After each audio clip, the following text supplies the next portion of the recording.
26ची बैठक झाली कॅबिनेटची.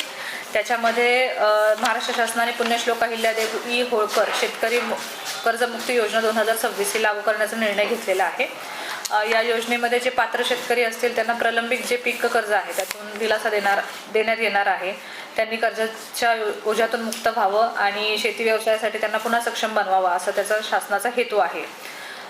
यामध्ये थकबाकीदार जे शेतकरी आहेत त्यांना 2 लाखापर्यंतची कर्जमाफी आणि कर्जाची नियमित परतफेड करणाऱ्या शेतकऱ्यांना ₹50,000 पर्यंतचा लाभ देण्यात येणार आहे. आता याच्यामध्ये जो पहिला मुद्दा आहे जो कर्जमुक्तीचा आहे त्याच्यामध्ये 1/4/2019 म्हणजे 1 एप्रिल 2019 ते 31/3/2025 मध्ये जे काही अल्प मुदत पीक कर्जाचं वाटप झालेलं आहे म्हणजे ह्या 6 वर्षातलं त्या 6 वर्षातलं पीक कर्जाचं वाटप त्याच्यानंतरचं 30 सप्टेंबर 2025 पर्यंत ते जे थकीत असेल त्याच्यामध्ये मग त्याचं परतफेड समजा मुद्दल असेल व्याज असेल किंवा दोन्ही असेल तर अशी जी अमाऊंट आहे 2 लाखाची तर त्या 2 लाख मर्यादेपर्यंतच कर्जमुक्तीचा लाभ ते देणार आहेत.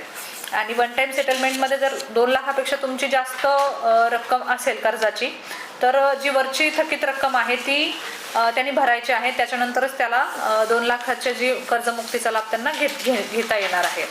आता जो दुसरा जो मुद्दा आहे प्रोत्साहनपर लाभाचा त्याच्यामध्ये 22-23, 23-24 आणि 24-25 ह्या 3 आर्थिक वर्षांची गोष्ट आहे. आणि यापैकी कुठल्याही 2 आर्थिक वर्षात पीक कर्जाची उचल करून त्यांनी कर्जाची परतफेड व्यवस्थित केली असेल तर त्याला प्रति शेतकरी 50,000 इतका प्रोत्साहनपर लाभ देण्यात येणार आहे. आता हा जो दुसरा विषय आहे प्रोत्साहनपर लाभाचा याची अजून नियमावली आलेली नाही. जो आपला पहिला मुद्दा आहे कर्जमुक्तीचा तर त्याच्यामध्ये आपल्याकडे एकूण पात्र शेतकऱ्यांची जी आपल्याकडे यादी प्राप्त होती ती कर्ज खाती होती ती शेतकऱ्यांची जवळपास 6,500 इतकी आहे.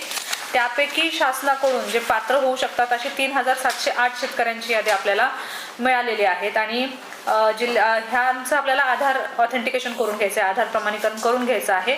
मग त्या पद्धतीने आपण ह्या सर्व याद्या जिल्ह्यातील सहकारी सेवा संस्था, मध्यवर्ती सहकारी बँक, राष्ट्रीयकृत आणि ग्रामीण बँकांकडे आपण त्या शाखांमध्ये प्रसिद्ध केले, ग्रामपंचायत तलाठी कार्यालयात पण प्रसिद्धीला दिलेले आहेत.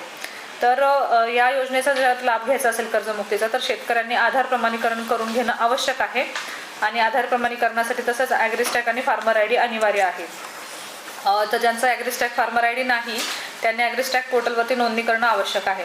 तर आपल्याकडं आता हे जे 3,708 आहेत यापैकी काही लोकांचं फार्मर आय डी नाही तर आम्ही सर्व तहसीलला पण ही लिस्ट दिलेली आहे. इकडं किती साधारण 1500 हां 1500 नाही फार्मर आय डीवाला 1200 किती कमी झाले आता अजून 700 500 कमी. तर जेवढे फार्मर आय डी पेंडिंग आहेत ज्यांचे राहिलेले तर त्यांना आम्ही काढण्यासाठी प्रोत्साहित करतोय. त्याच पद्धतीने तहसीलला पण आम्ही याद्या दिलेल्या आहेत.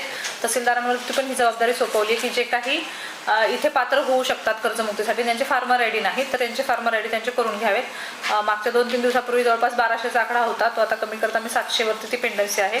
तर जे शेतकऱ्यांचं आधार प्रमाणीकरणासाठी ते याद्यांमध्ये त्यांचं नाव आहे म्हणजे ते पात्र कर्जमुक्तीला पात्र होऊ शकतात परंतु फार्मर आय डी नसेल तर त्यांनी फार्मर आय डी काढून घ्यावा असं आम्ही आवाहन करत आहोत.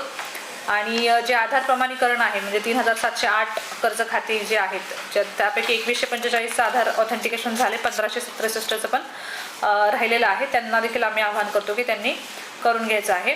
आता ह्या कर्जमाफीच्या अनुषंगाने जर काही तक्रारी असतील तर त्या तक्रारींचं निवारण करण्यासाठी जिल्ह्याच्या स्तरावरती जिल्हास्तरीय समिती जी माझ्या अध्यक्षतेखाली असेल आणि तहसीलदारांच्या अध्यक्षतेखाली तालुकास्तरीय समिती आम्हाला गठीत करायचं सांगितलेलं आहे. मग आधार ऑथेंटिकेशनच्या बद्दलचे विषय असेल किंवा ॲग्रिस्टॅक फार्मर आय डीचे विषय असेल तर अशा तक्रारी त्यांना त्या समित्यांकडे दाखल करता येतील असं शासनाने आपल्याला स्पष्ट केलेलं आहे.